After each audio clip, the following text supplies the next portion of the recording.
Welcome to another edition of the Magic Latest Podcast, the podcast where we discuss everything Orlando Magic basketball. I'm your host, Jalon Dixon, and today we've got a couple of things to get into. But before we get started, remember to like, comment, and subscribe for daily Orlando Magic content. We are on the road to 1,000 subscribers, and you guys got me almost to 700. Thank you so much. We are still on that grind, so remember to hit that post notification bell so you always know when we're dropping new videos. And let's go ahead and get right into today's episode. Pretty quick episode for Friday. We're going up against the Nets.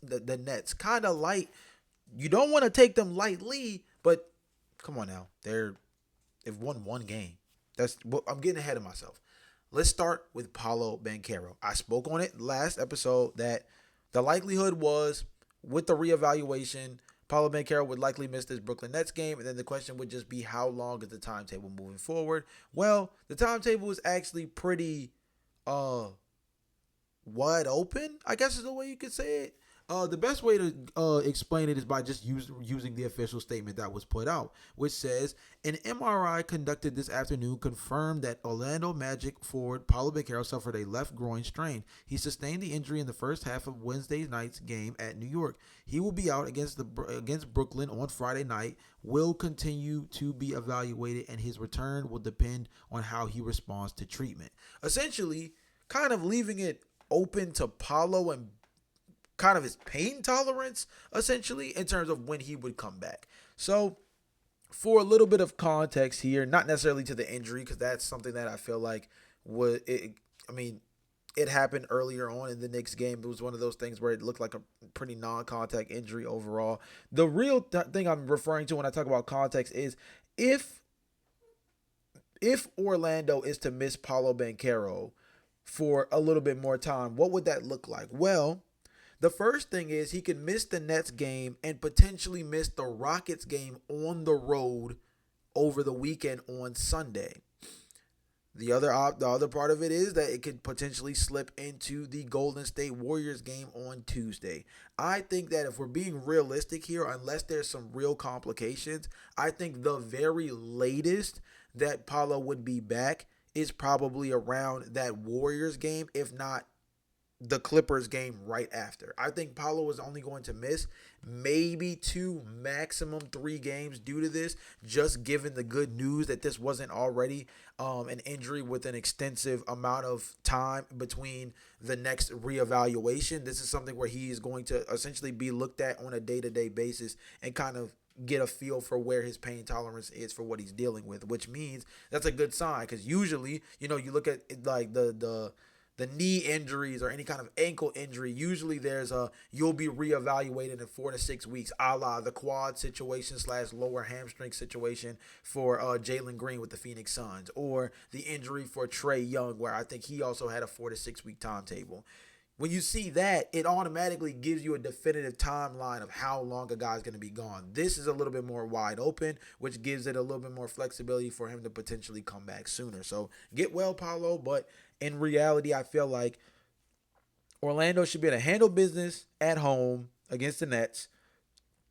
You go on the road against a really tough and really strong offensive team in the Houston Rockets. I think that with Paolo, they fare a little bit better. Without them, it could be interesting because without Paolo Banchero, there'll be a lot more emphasis on the defensive side of the ball. Something that I think a lot of Magic fans are starting to kind of pick up on is that with Paolo, because he's not a real help defender as a rim protector on the defensive end, it takes away from what the Orlando Magic scheme versatility is on the defensive end. So it'll be interesting to see what Jamal Mosley is able to do without Paolo on the floor, both offensively and defensively. I think this will also be an interesting stretch for those Orlando Magic fans who believe that the ball stopping of Paolo and the one-on-one isolation game of Paolo is something that is actually hurting the Orlando Magic, because if they're able to embrace this more pace and space play style,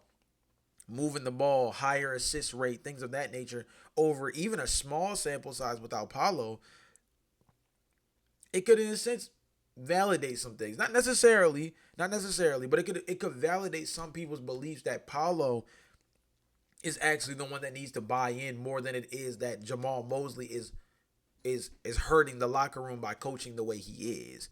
That's a real interesting dichotomy there, because one, is more pointing at the is more so pointing at the head coach for not being able to rally his troops to do what it is that is going to make them successful. On the other end, it could be one player that's alienated by a system that doesn't necessarily fit what their skill set is or what their preferred play style is, and therefore they're just not playing up to what they're capable of doing. So those two differences can be really shown through this stretch without Paulo Banchero. Again, I don't believe it's going to go past 3 games. If it does, I'd actually be pretty surprised. Again, just given the lack of severity within this timetable. But if it does, I think even then it'll give a pretty good sample size for the whole chicken versus the egg conversation of like who is really in the wrong in terms of this whole pace and space thing not working. Is it the main superstar that's not really bought into the play style, or is it the coach trying to enforce a play style that just does not work for the personnel? That's a really interesting situation to kind of monitor over the next couple of games. You guys let me know in the comment section down below what your prediction / your belief is in relation to that. Do you think it's the coach's problem, or do you think it's a Paulo problem? Let me know in the comment section down below. Next up, Wally Szczerbiak had some interesting thoughts about Franz Wagner after the game against the New York Knicks. He talked about both Franz and Paulo, but I think this quote applies a little bit more to Franz, who had the big time performance with 28 points. Paulo went out in 12 minutes, so even though he was aggressive in those 12 minutes, Paulo didn't even play the entire time, right? So, the quote itself says, OG Anunoby is one of the best defenders in the league, and Franz Wagner did whatever he wanted against him. He posted him up, used his size, used his athleticism. That was an elite matchup. The way Wagner and Banchero played, they were the real deal. They came into MSG and they were not scared. They were not afraid, intimidated one bit. If they can stay healthy, they will be a force. Coach Mosley, he is a heck of a coach too. I think this is something that Magic fans have been talking about from the very beginning of the season, that if there were I would say there's 3 bright spots for this Orlando Magic team through the beginning of the season. Number 1, Franz looks like that dude. Franz looks like that dude right now coming out of Eurobasket. And we predicted it. We predicted it on this podcast because every single season that Franz has participated in Eurobasket, he has come back better than ever in one way, shape, or form. He's shooting 37% on 4 attempts from beyond the arc this season. He is just looking like a much more efficient scorer, and it looks like the game is just coming to him really easily right now. Number 2, Tristan da Silva coming out of Eurobasket. Looks really, really solid in terms of what he's been able to bring to the table in terms of just being a knockdown three-point shooter. The defense has been wishy-washy, but I think the fact that he's been so aggressive in terms of seeking out his shot has been big for this team as the backup small forward. And then the number 3 thing for me personally is that this team is actually rebounding the ball. When they've been the most successful, they've been able to dominate the glass. They're just barely outside of the top 10 in rebounds per game so far this season. I think they're ranked number 11th. Them crashing the boards, when they've been effective on the offensive and defensive glass, that's been when they've been the most dangerous in these games. And them being effective on the glass has been the stuff that separated them, especially in these matchups where they're not shooting the 3-ball well and the opposing team isn't shooting the 3-ball well. Those big time rebounds are the thing that separates you, because when you miss a lot of threes, you also leads to a lot of long rebounds and a lot of really scary transition opportunities because of those long rebounds. By getting the boards, you're taking away those potential second chance opportunities, or you're creating the fast break for yourself, which puts them in a position to really ease up the half-court offense a little bit. So I've been really proud of the rebounding so far this season. And again, the 2 guys coming from Eurobasket that have thrived really well, Tristan and Franz, kind of just putting a real strong start to the season together. The Magic haven't had too many things to cling on to in the start of this season, but I would say those 3 things have definitely stood out to me the most. Next up, let's talk about the Magic playing the Nets. Again, do I feel like this is a game where if I'm a Magic fan, should I be worried? I don't think so at all. No Cam Thomas in this game. Starting lineup is Michael Porter Jr., Nicholas Claxton, Terrence Mann, Zaire Williams, and Noah Clowney. And I pulled up some stats that I thought were pretty important in terms of how the Orlando Magic could win this game. First off, the Brooklyn Nets are the 4th lowest scoring offense in the NBA, averaging 109.9 points per game while allowing 124.9 points per game. That's second worst in the NBA. Also, one of the things I just touched on was the Orlando Magic's ability to rebound the ball at a high rate. Well, the Brooklyn Nets are the worst the Brooklyn Nets are the worst rebounding team in the NBA, averaging 38.8 rebounds per game, and they're allowing 46.3 rebounds per game. That's essentially almost an 8 rebound difference. The last thing and the most important thing I think should be taken into consideration is that the Brooklyn Nets knock down their 3-pointers at a pretty high clip in terms of the efficiency. They knock about, or more so the volume. They knock down almost 14 3-point attempts per game. That's top 10 in the league. The Orlando Magic are one of the best teams in protecting the 3-point line so far this season. So with the Nets being one of those top teams from beyond the arc, led by Michael Porter Jr., who's averaging pretty strong shooting splits across the board right now, 23 points, 7.4 rebounds, 2.6 assists, and he's knocking down three-pointers a game. I think that's big that the Orlando Magic protect the 3-point line so well because they're holding opponents to just about league average, 36%. Again, like I mentioned, the Magic averaging 45.6 rebounds per game. That's 11th, as I mentioned beforehand. So, and they, from a scoring perspective, they put up 116 points per game, which is about middle of the pack. They're at 18th. So all of these things read to the Orlando Magic's strengths. The Orlando Magic are the better rebounding team, which is big for both offensive and defensive rebounding. I think this is a game where Wendell Carter Jr. and Goga Bitadze get to eat on the glass. Number 2 is protecting the 3-point line. I think if you take away the 3 ball from Michael Porter Jr., primarily, it kind of trickles down for the rest of the team because they don't really have a ton of knockdown 3-point shooters across this roster. They have a volume that is equivalent to them knocking down a lot over the course of a game, but they don't have a very high percentage of they don't have a very high percentage of players across their roster that hit those threes at a high clip. So if you shut down Michael Porter Jr. specifically from beyond the arc, but mainly that 3-point line, similar to what they've been able to do against teams like the Portland Trail Blazers and even the New York Knicks, those are situations where now you take away one of their best offensive skill sets as far as, what can differentiate themselves. Because, again, Michael Porter Jr. has just been a really knockdown 3-point shooter so far this season. So you take away the 3-pointer from Michael Porter Jr., you control the glass, and I think Franz just has to cook. I think Franz and Desmond Bane have to assert themselves in a real way. I think being downhill, I think testing the moxie of somebody like Nicholas Claxton and Noah Clowney at that 4-5 spot, I think you have to go at them early and often. I think you need to be getting paint touches, and I think this Orlando Magic team thrives best when they get at least 1 foot in the paint. I think this should be a game where they live in the paint. I would not be surprised if this team scores 60 plus points in the paint. I'm thinking 65 to 70 points in the paint should be where the Orlando Magic are in this game to truly dominate the Brooklyn Nets. I think it's going to be one of those games that, it should be a slaughter. If you held the New York Knicks and the Portland Trail Blazers to less than 115 and they both average over 120, this is a Brooklyn Nets team that barely even averages 110.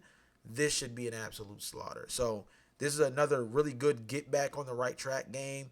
Pushes their winning streak to 3 straight before they go back on the road for a couple of Western Conference games. Before they go back on the road for a big-time Western Conference game against the Houston Rockets. I think this is a really good, again, feel-good game to help stat pad, get guys like Desmond Bane back shooting in flow, Anthony Black shooting in flow, Tristan da Silva shooting in flow. Maybe you get a double-double from Wendell Carter Jr. to boost his confidence. This should be exactly that, a confidence booster game for the Orlando Magic. You guys let me know down below. Score prediction and who will be the top performer in the game. Do you think it's just easily Franz Wagner, or is there somebody else that you think is going to sneakily have themselves a breakout performance? I'll be interested to hear you guys what you guys have to say in the comments for that one. I would say that I think Franz is going to be the top performer. I think I'm going to just lean on that one.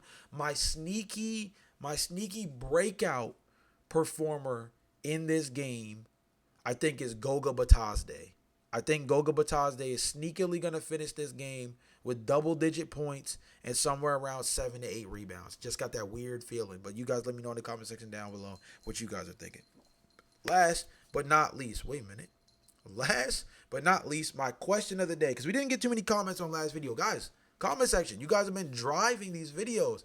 Get active. I really would appreciate it if you guys drop some comments down below, helping with topics and giving me, more insight on how you guys feel. I know the Orlando Magic are having a lot of these, gaps in between games, so it makes it really hard to talk about certain stuff because we don't have games to look back on when they go 1 and 2 days without them. But hey, the fellas need rest, so that's how that works too. But my question of the day for you guys is something kind of in relation to something we talked about 2 episodes ago, but now I'm going to flip the script a little bit. My question of the day is, should the Orlando Magic consider trading for Anthony Davis? It sounds like all of the trade packages for Anthony Davis are absolutely terrible, and they're all going to involve having to throw bad money at the Dallas Mavericks, essentially forcing them to absorb bad long-term contracts in order to take on a guy who honestly is in a weird portion of his career. Like, he's still a top 15 caliber player when healthy. He just also has that caveat of when healthy so often that it's hurt his trade value. But the reason why I bring this up is because I was thinking about something the other day when I was looking at a bunch of the different trade possibilities from different YouTubers. And I know Zach Lowe had an entire podcast on the Zach Lowe podcast where he discussed a bunch of different trade scenarios, like the Clippers and I believe the Bulls came up, and I think the Suns might have came up. I've seen so many different iterations of an Anthony Davis trade, and it got me thinking, like, based off of everything that's been described in relation to an Anthony Davis trade, that you don't really have to give up much to be able to move AD. The question is just more so, what are you willing to part with? It's not necessarily the volume. I don't think you have to part with a large volume of assets in order to acquire Anthony Davis, unless it's simply just to make the money work. But I think it's more about what the value of those things are, because I don't think you're going to get multiple first-round picks for Anthony Davis. I'd honestly be surprised if you get a first-round pick for Anthony Davis if the package is mainly centered around players. And I think if you get a first-round pick, I don't think it's going to be a very, very good one, because it's not really deserving of a very, very good one. More so, I think that something I've seen in the comment section a lot throughout the start of this season has been questions about Wendell Carter Jr. And whether you love, hate, or somewhere in between have feelings towards Anthony Davis, it is very easy to say that both offensively and defensively, when healthy, Anthony Davis is definitely an upgrade from Wendell Carter Jr. Now, the question about that is, how much of an upgrade is he when we start factoring in games played? Now you have to ask yourself, how much does the talent outweigh his availability?